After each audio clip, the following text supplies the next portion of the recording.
To be white in so many ways is to be raised to be functionally illiterate on the topic of race. I am white, and part of being white is that I was not raised to see myself in racial terms. I mean, I understood that somebody had race, but not really me. To be white is to see oneself outside of race, to see oneself as a unique, special individual, exempt from the forces of socialization.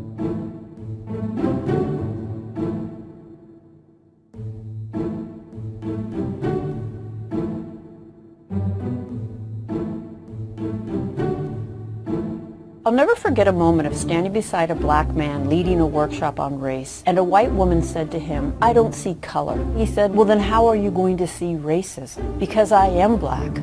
I do think you know that, and I have a different experience than you do. And you're not going to be able to understand that, and you're not going to be able to support the parts of that experience that are really painful and problematic if you refuse to acknowledge my reality." I don't see color is really a way of saying I refuse to acknowledge your reality.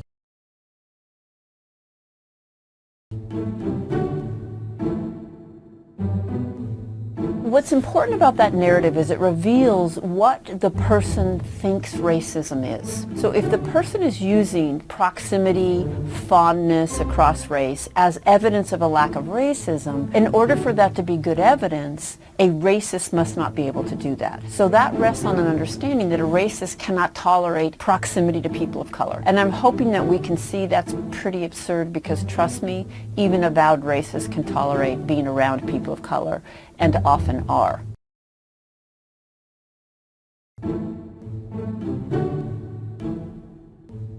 You cannot talk about any other issue without talking about how race informs that issue. And when someone says it's about class, that tends to function as a way to get race off the table.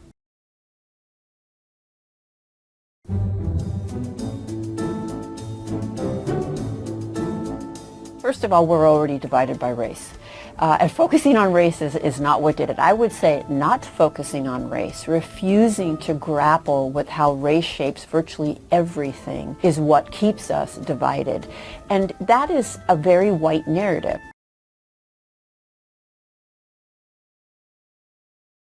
All of those narratives function to get race off the table, close the exploration, exempt the person from any further engagement, and protect the racial hierarchy and the white position with it, which is an unequal hierarchy. Now, Neil, you make it sound like at age 9, you had this vision of yourself as an astrophysicist, and you sort of marched very steadily towards that goal. But there must have been some time. Tell me about the time, the toughest time you had on this pathway, when you almost went and did something else, and what kept you on track? Well, I still can't say that I almost did something else.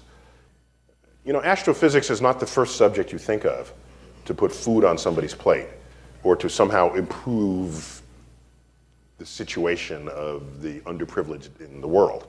It's just not the first profession that you think of. So my parents, my father was active in the civil rights movement.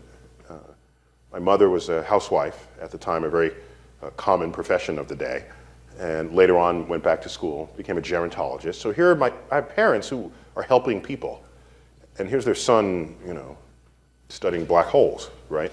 Looking up at the sky. Yeah, yeah. And so it's a little weird. It's a little weird, but they were supportive of this. And all right. But I still had some discomfort about whether I was doing the right thing culturally. Mm-hmm. I knew I was doing the right thing personally, but you want to make a difference in the world. If you don't want to make a difference in the world, go move to another planet. I mean, why? What are you here for? You know, why? Just don't move to Pluto. That's right. That wouldn't count. But. And so, meanwhile, all right, I go to high school and I take extra science classes and extra math classes and, you know, advanced calculus and all this stuff. And I go to college, and I was athletic in high school and college. I wrestled, by the way. I wrestled in the weight category at the time, 190 pounds. 190. Now, that's a key weight category of all of them. There are 10 weight categories. Why? Because if you show up 192 pounds, you then get classified in a weight category called unlimited. Okay? So, there's really good incentive to hit that weight. So, there was another guy on the team who was my weight. We were the same weight. He was a senior. Talented fellow, majoring in economics. In fact, he became a Rhodes Scholar during the year. And we're coming out, had a nice, good workout. We're coming out, and he said, Neil, how's it going? I'm a freshman. How's it going? I said, oh, all my problem sets are kicking my butt. I barely have time to go to the bathroom. And he said, well, what was it you're majoring in again? I said, well, physics.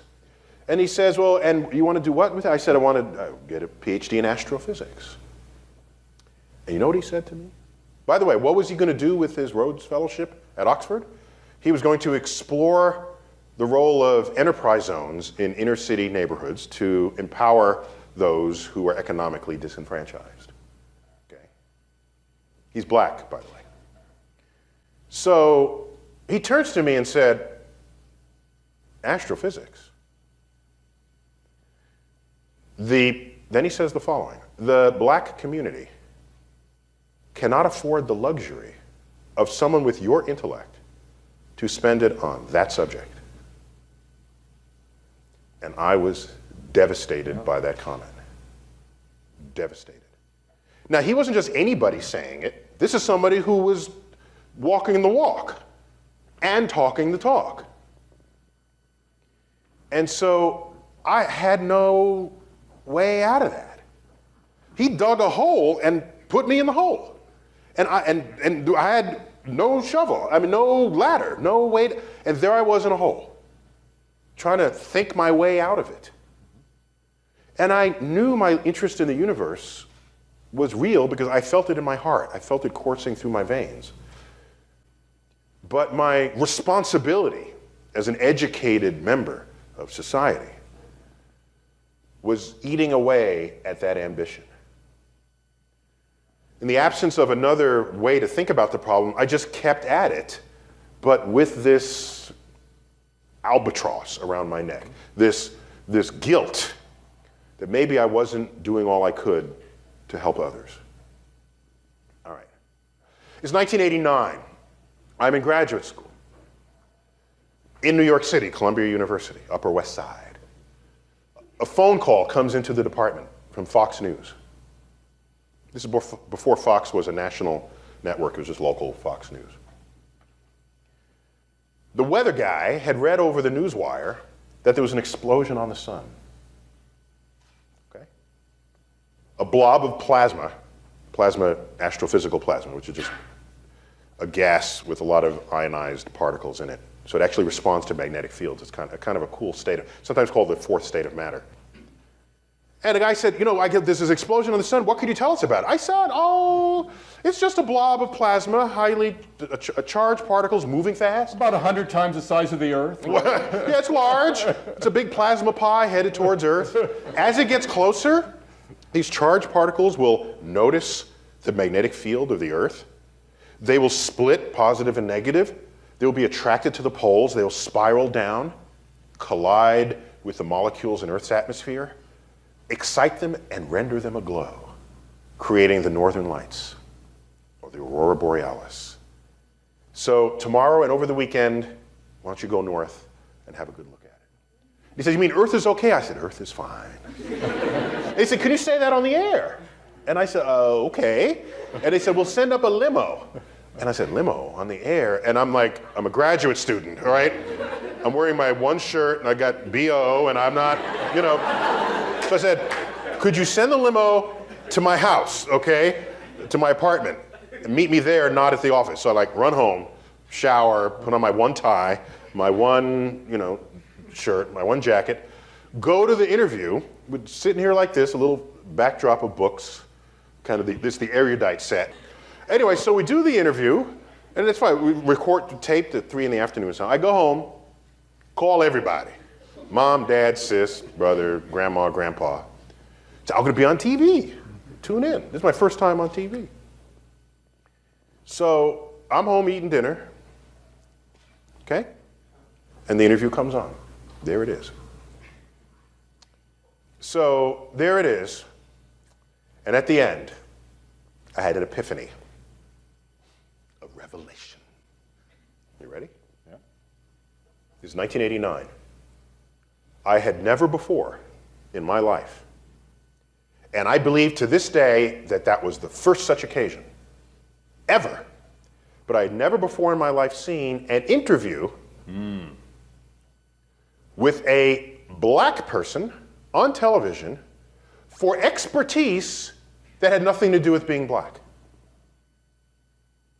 Holding aside, of course, interviews with performers and musicians or athletes, right? I'm talking about experts. An intellectual subject. I had never seen a black person. The guy didn't ask me, well, how do black people feel about this plasma coming from the sun? What does your community feel about this? Will it harm your skin the way it will harm ours? That's not the conversation that unfolded. I was telling him whether Earth would survive. And at that point I realized that one of the last stereotypes that prevailed among people who carry stereotypes is that black people are somehow dumb. There used to be the stereotype that blacks were like physically unable, right? You know, shiftless and lazy. And then Jesse Owens in the 1936 Olympics sets 4 world records within 45 minutes in front of Hitler, right? The Aryan race. So that kind of fixed that one, right? We got that one done. You know, no one is saying blacks don't have physical ability.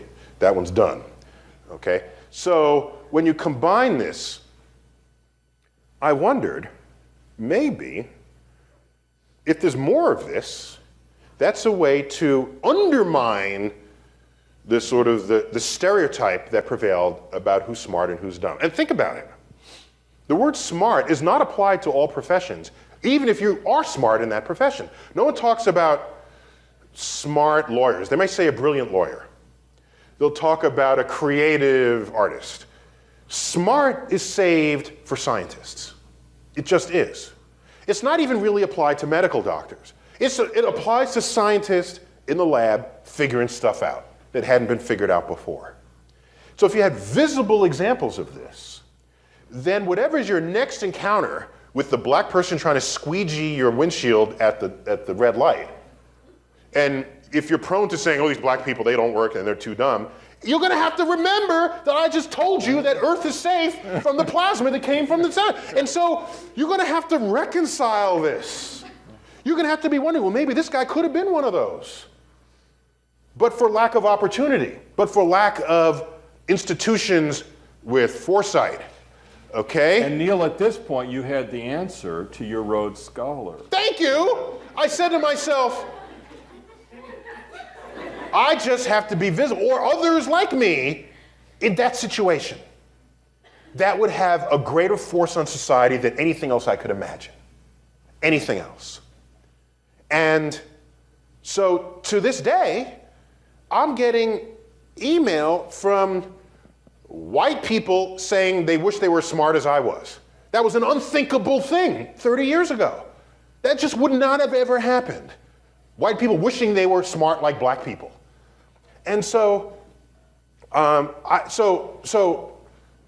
I said to myself, it's not that the black community can't afford to have me do astrophysics. It can't afford me to not do astrophysics. And at that point, I found myself standing outside the hole. I had climbed out, just the act of observing that interview.